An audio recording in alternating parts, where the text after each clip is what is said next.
Salut tout le monde, c'est Juju06 et je suis en compagnie de MKWD2. Salut tout le monde. Alerte. Alors j'espère que vous l'entendez bien. Hein. Je vais un peu lui laisser la parole pour vous expliquer les armes du scout. Alors, premier fusil. Le fusil de dispersion, c'est l'arme de base. Et la première dans l'inventaire. Je te laisse la parole. Donc alors, beaucoup de dégâts de loin. Non, peu de dégâts de loin, mais plus de près. Il faut quand même bien la maîtriser. Le temps de recharge très long. Et le temps de vous faire tuer. Alors, nous avons en deuxième arme. Force de la nature. Que je n'ai pu, même si je vous l'avais montré dans ma première vidéo. Mais donc, pour l'utiliser, c'est un peu comme le fusil de dispersion, sauf qu'il y a que 2 charges. Et quand vous sautez et que vous tirez, vous allez reculer, on va dire, de 5-6 mètres à peu près. Et quand vous attaquez de près un ennemi, ça fait beaucoup de dégâts. Voilà. Après, il y a aussi le rafraîchisseur. Donc, petite coupure le temps que je change mon équipement. À tout de suite. Salut, nous revoici pour le rafraîchisseur. Une arme vraiment incroyable, avec une jauge d'excitation qui se remplit lorsque vous courez, mais ne peut point être conservée. Alors, je vais vous expliquer un peu la jauge d'excitation. Quand vous êtes de près et que vous tirez, ça fait environ entre 50 et 90 dégâts. Mais quand vous êtes loin de votre ennemi, ça fait entre 18 et 32 dégâts. Ce ne sont que des pronostics. Mais quand vous n'êtes pas excité et que vous êtes loin, ça fait entre 6 et 18 de dégâts à peu près. Et quand vous êtes de loin, ça fait à peu près le même. En fait, ça change très peu quand vous êtes de loin ou de près quand vous n'êtes pas excité. Donc, une arme plus pour le corps à corps. Vos ennemis prendront sûrement la fuite à la vue de cette arme. Lui, il n'a pas réussi à survivre. Par contre, cette arme n'est pas du tout adaptée aux mitrailleuses. Donc n'essayez pas de détruire une mitrailleuse avec cette arme, comme toutes les armes du scout. Donc maintenant, le Babyface Blaster, on ne peut pas dire grand chose sur cette toute nouvelle arme principale du scout, qui à mon avis est géniale, mais malheureusement, nous ne pouvons pas la tester, car nous n'avons pas les moyens, car 2 €, c'est cher. Nous allons vous parler maintenant de l'arrêt court. Donc une arme principale que j'ai testée, elle est vraiment bien, mais elle n'a que 4 recharges. Alors, je vais vous parler de ses dégâts.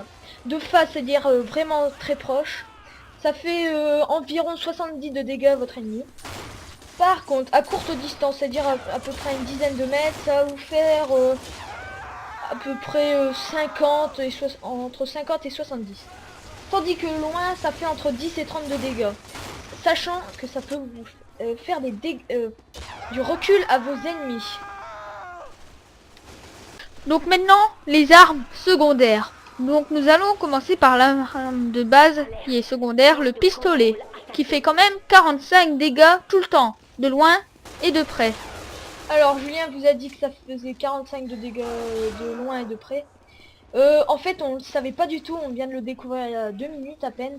Et Julien, Juju vient de faire un massacre grâce à cette arme. Donc maintenant, l'ailier, une arme secondaire que j'ai testée, mais je m'en suis servi pour faire une arme du pyro que je vous montrerai dans sa série de tutoriels. Maintenant, je laisse la parole à MKWD2. Alors, à courte distance, l'ailier fait à peu près 25 dégâts. C'est le maximum de dégâts qu'il peut faire. Alors, on va dire à peu près à une dizaine de mètres. Ça fait maintenant 20 de dégâts. De loin, ça veut dire un tout petit peu plus loin que près, on va dire. Ça nous fait 15 de dégâts. Par contre, de très très loin, ça nous fait que 5 ou 6 de dégâts. Par contre, si vous voulez faire vraiment beaucoup de kills, vaut mieux utiliser le pistolet que l'ailier. Le Gummorph. Maintenant, le Luggermorph.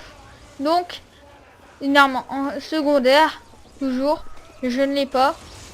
Et donc, une arme pas mal qui peut être utilisée par deux classes, donc le scout et l'ingénieur. Donc, pour regarder le Luggermorph pour l'ingénieur, il faudra regarder dans sa série tutoriel. Alors, à savoir, à courte distance, le Gummorph pour le scout, ça nous fait 25 de dégâts. De près, ça veut dire tout le temps à une dizaine de mètres, vous l'avez compris maintenant, 15 de dégâts. Et de loin, ça nous fait 13 de dégâts. De vraiment très très loin, ça nous fait 6 ou 7 de dégâts. Maintenant, le Pretty Boys Pocket Pistol. Donc, la nouvelle arme secondaire du scout. Donc, une arme dont on ne sait pas grand chose, car comme elle est nouvelle, eh ben, on n'a pas pu la tester. Mais, à mon avis, elle est superbe. Peut-être plus forte que le pistolet de base. Et peut-être serons-nous déçus quand nous l'essaierons.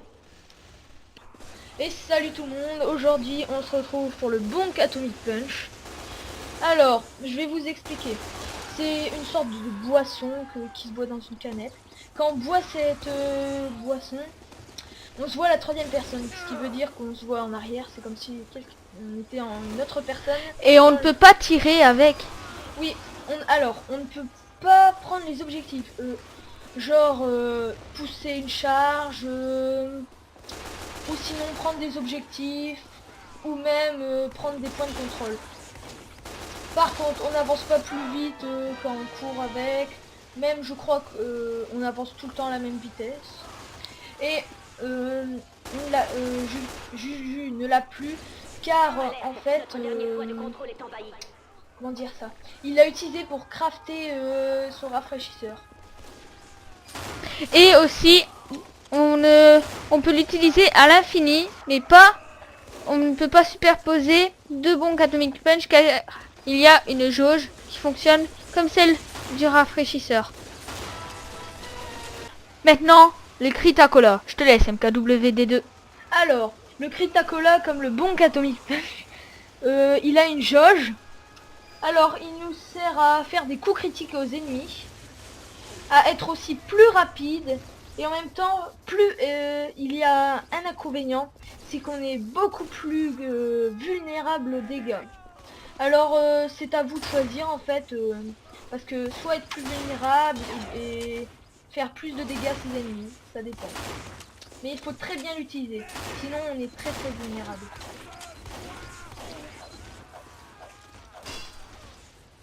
Maintenant, le lait frélaté.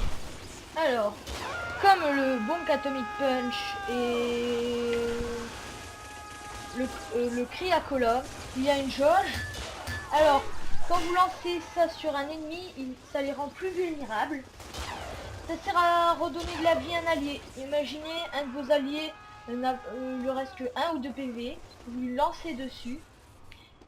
Et s'il tire sur un ennemi pendant que le lait frelaté fait son effet, il va regagner la vie de l'ennemi qui était en train de donner des coups.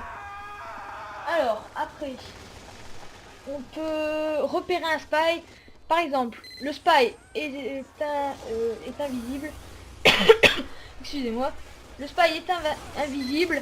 Vous lui lancez dessus et vous le repérez. Il y aura des petites gouttelettes de lait qui va dégouliner. Après, un spy déguisé, on va le repérer car il y aura du lait qui va dégouliner sur lui. Alors, ça peut aussi aider vos alliés quand ils sont en feu à cause d'un pyro à les éteindre du feu qui est sur eux. Après, le pyro ennemi peut vous le renvoyer et vous faire des dégâts. Bon, maintenant, on va survoler le sujet des armes de mêlée, car on a vraiment plus beaucoup de temps. Et donc, la batte, donc c'est l'arme de base, hein, quand même de bons dégâts.